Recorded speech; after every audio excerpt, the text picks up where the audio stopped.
Capítulo 4. O coelho manda um recado pelo lagarto. Era o coelho branco voltando a passos lentos e olhando ansiosamente ao redor, como se tivesse perdido alguma coisa. E ela ouviu murmurar com seus botões: a duquesa, oh, as minhas patinhas, oh, o meu pelo e os meus bigodes, ela vai mandar me executarem tão cedo quanto as doninhas serem doninhas. Onde é que posso tê-las deixado cair? Alice logo compreendeu que ele estava atrás do leque e do par de luvinhas brancas e muito bondosamente começou a procurá-los, mas tinham desaparecido. Tudo parecia ter mudado desde o seu mergulho na poça, e o grande saguão, com a mesa de vidro e a portinha, tinha sumido completamente. O coelho não demorou a ver Alice, enquanto ela vasculhava ao redor e gritou para ela num tom zangado: Ora, Mary Ann, o que você está fazendo aqui fora? Corra para casa imediatamente e me traga um par de luvas e um leque. Rápido! E Alice estava tão assustada que saiu correndo imediatamente na direção que ele apontava, sem tentar explicar o erro que ele tinha cometido. Ele me tomou pela sua criada, disse para si mesma enquanto corria. Como não vai ficar surpreso quando descobrir quem eu sou? Mas acho melhor lhe levar o leque e as luvas, isto é, se conseguir encontrá-los. Enquanto falava, chegou a uma casinha bem arrumada, em cuja porta se via uma placa de latão brilhante com o nome Coelho Branco, gravado. Ela entrou sem bater e correu para o andar de cima, com muito medo de encontrar a verdadeira Mary Ann, a ser posta para fora da casa antes de que encontrasse o leque e as luvas. Que estranho, disse Alice para si mesma. Servir de garota de recados para um coelho. Imagino que Diná também vai começar a me dar tarefas para fazer. E ela começou a imaginar a cena que então aconteceria. Senhorita Alice, venha imediatamente e prepare-se para a sua caminhada. Num minuto, ama. Primeiro, tenho que vigiar este buraco de camundongo até Diná voltar e cuidar para que o camundongo não fuja. Só que não acho, continuou Alice, que eles deixariam Diná ficar na casa se ela começasse a dar ordens desse jeito. A essa altura, ela já tinha encontrado o caminho até um quartinho arrumado, com uma mesa junto à janela e sobre a mesa, como ela imaginara, estavam um leque e 2 ou 3 pares de luvinhas brancas. Ela pegou o leque e um par de luvas e estava prestes a sair do quarto quando seu olhar caiu sobre uma garrafinha que estava perto do espelho. Desta vez não tinha etiqueta com as palavras "beba-me", mas ainda assim ela tirou a rolha e encostou o gargalo nos lábios. Sei que alguma coisa interessante deve acontecer, disse para si mesma. Sempre que como ou bebo algo, por isso é melhor ver qual é o efeito desta garrafa. Espero que me faça crescer de novo, pois já estou muito cansada de ser uma coisinha tão diminuta. Foi esse certamente o efeito do líquido, e muito mais rápido do que ela imaginara. Ainda não tinha bebido nem a metade da garrafa e a cabeça já estava batendo no teto. E ela teve de se curvar para não quebrar o pescoço.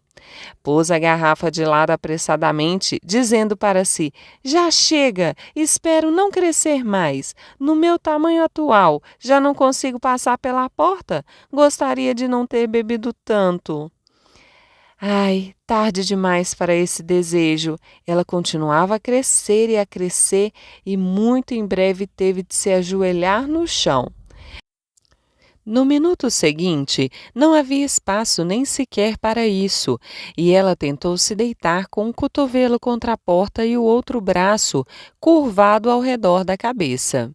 Ainda assim, continuava a crescer e, como último recurso, pôs um braço para fora da janela e um pé pela chaminé, e disse para si mesma: Agora não posso fazer mais nada, aconteça o que acontecer. O que vai ser de mim?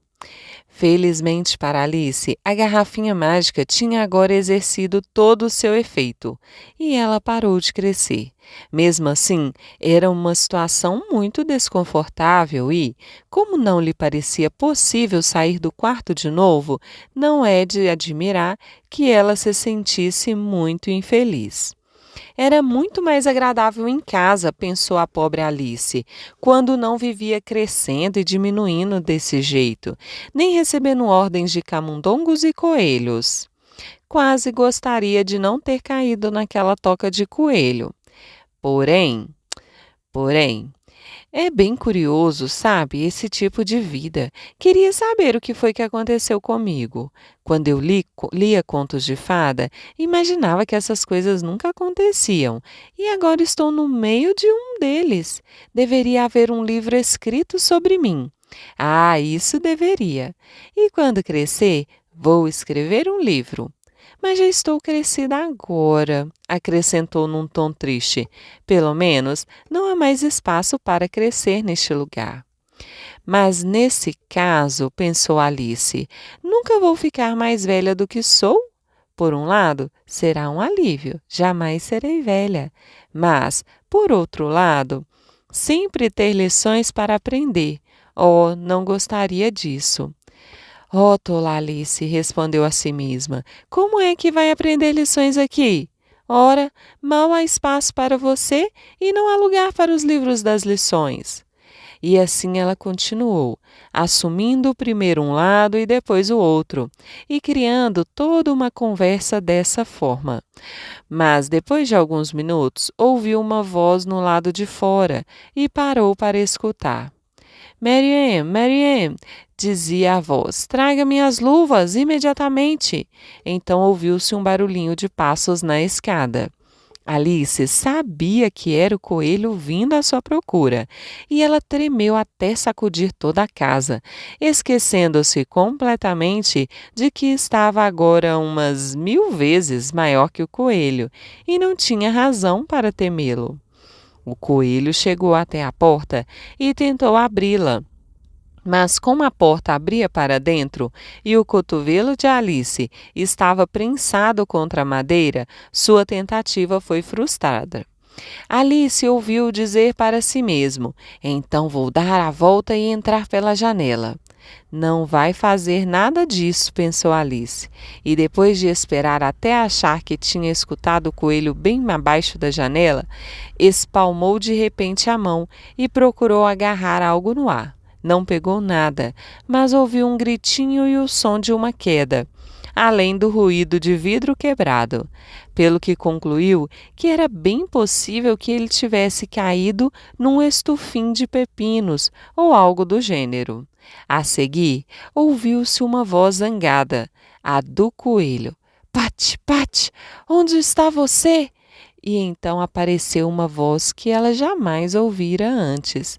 Estou aqui, cavando para ver se encontro maçãs, Vossa Senhoria.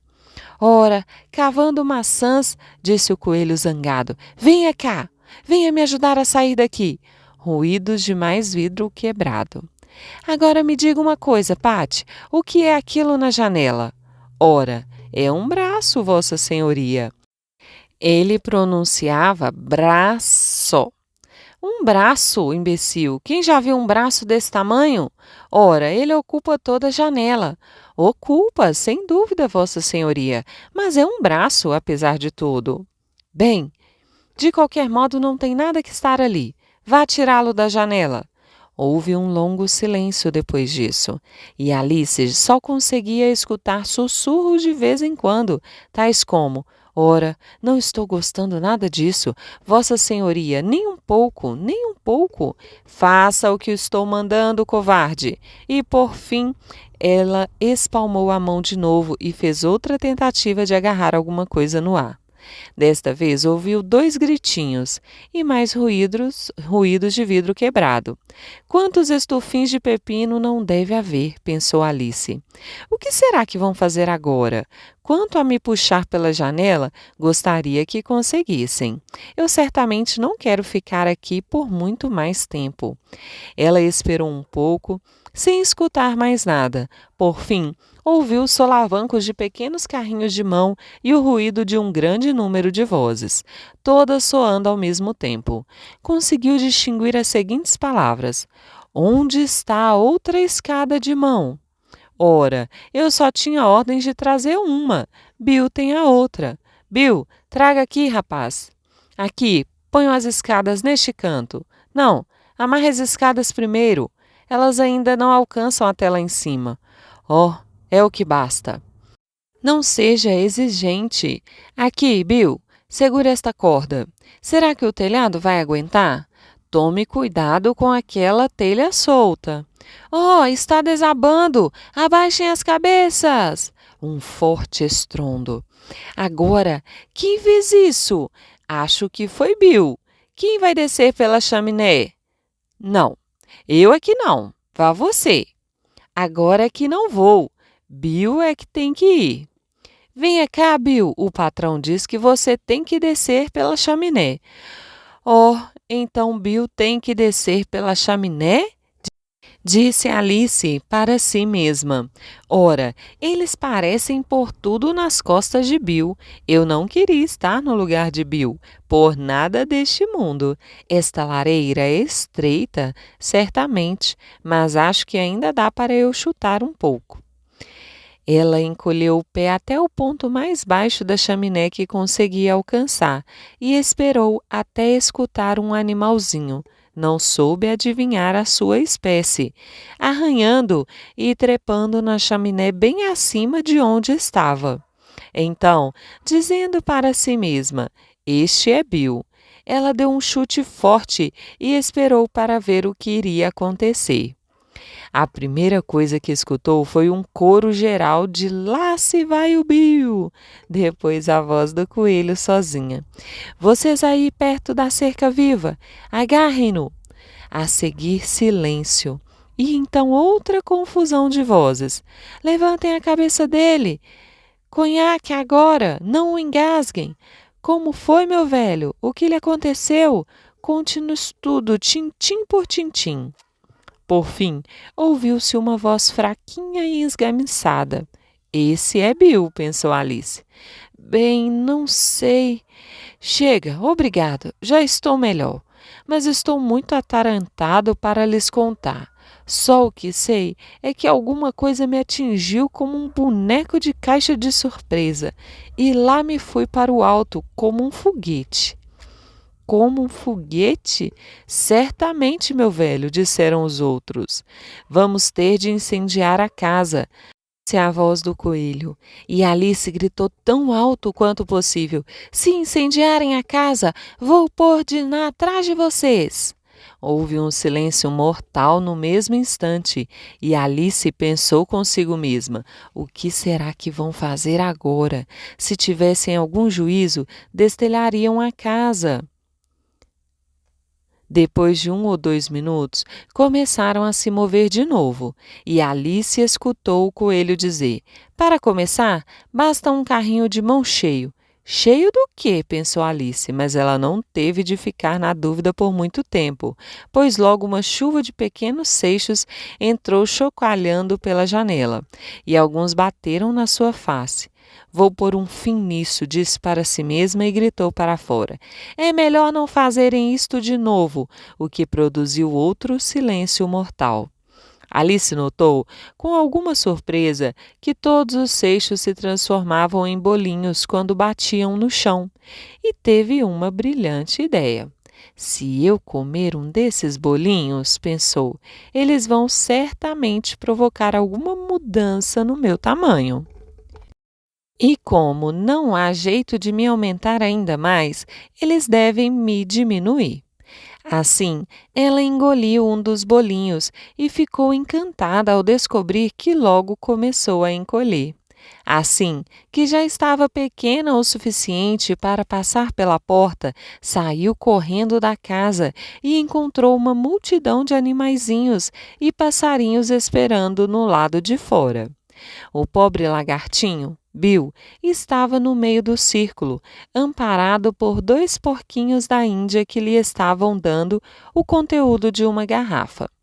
Todos investiram contra Alice assim que ela apareceu, mas ela correu o máximo que pôde e logo se viu a salvo numa mata espessa. A primeira coisa que tenho de fazer, disse Alice para si mesma, enquanto perambulava pela mata, é voltar ao meu tamanho normal. E a segunda coisa é encontrar o caminho para aquele jardim encantador. Acho que esse é o melhor plano. Parecia um plano excelente, sem dúvida, arquitetado de forma muito simples e perfeita. A única dificuldade era que ela não tinha a menor ideia de como pô-lo em prática. E, enquanto espiava ansiosamente entre as árvores, um latido agudo, bem acima da sua cabeça, fez com que levantasse os olhos com muita rapidez. Um enorme cachorrinho a olhava com grandes olhos redondos e, estendendo delicadamente uma das patinhas, tentava tocá-la. Pobrezinho, disse Alice num tom adulador, e tentou assobiar para o animalzinho. Mas o tempo todo ela estava terrivelmente assustada com a ideia de que ele poderia estar com fome, e nesse caso seria bem provável que a comesse apesar de todos os seus agrados. Mal sabendo o que fazia, pegou um graveto e estendeu-o para o cãozinho, ao que o filhote deu um salto no ar com todas as patas fora do chão. E, latindo de alegria, investiu contra o pauzinho e fingiu que o mordia. Então, Alice se escondeu atrás de um grande cardo para não ser atropelada e, assim que apareceu no outro lado, o cãozinho investiu de novo contra o graveto e deu cambalhotas no ar na sua pressa de agarrá-lo. Achando que esse jogo era como brincar com um cavalo de carroça e esperando a todo momento ser pisoteada pelas suas patas. Alice voltou a se esconder atrás do cardo. Então o cãozinho começou uma série de investidas contra o pauzinho, correndo um pouco para frente e muito para trás a cada tentativa, e latindo roucamente o tempo todo. Até que, por fim, se sentou bem longe, ofegando, com a língua para fora da boca e os grandes olhos meio fechados. Esse momento pareceu a Alice uma boa oportunidade para fugir. Por isso, partiu imediatamente e correu até ficar muito cansada e sem fôlego, e até que o latido do cãozinho soasse muito fraco à distância. E apesar de tudo como era querido cãozinho, disse Alice, enquanto se encostava num botão de ouro para descansar e se abanava com uma das suas folhas. Gostaria muito de ter lhe ensinado alguns truques se ao menos o meu tamanho tivesse permitido. Oh, meu Deus, quase esqueci que tenho de crescer de novo. Vamos ver. Como é que vou fazer isso? Acho que tenho de comer ou beber alguma coisa, mas a grande pergunta é: o quê? A grande pergunta era certamente o quê? Alice olhou ao redor de si para as flores e lâminas da grama, mas não via nada que se parecesse com o que devia comer ou beber naquelas circunstâncias. Havia um grande cogumelo perto dela, quase na sua altura. E depois de ter olhado embaixo, em ambos os lados e atrás do cogumelo, ocorreu-lhe que poderia ver o que havia em cima. Espichou-se na ponta dos pés e espiou sobre a beirada do cogumelo, e seus olhos encontraram imediatamente os de uma grande lagarta azul, que estava sentada no topo, de braços cruzados, fumando tranquilamente um narguilé, e não dando a menor atenção nem para ela, nem para qualquer outra coisa.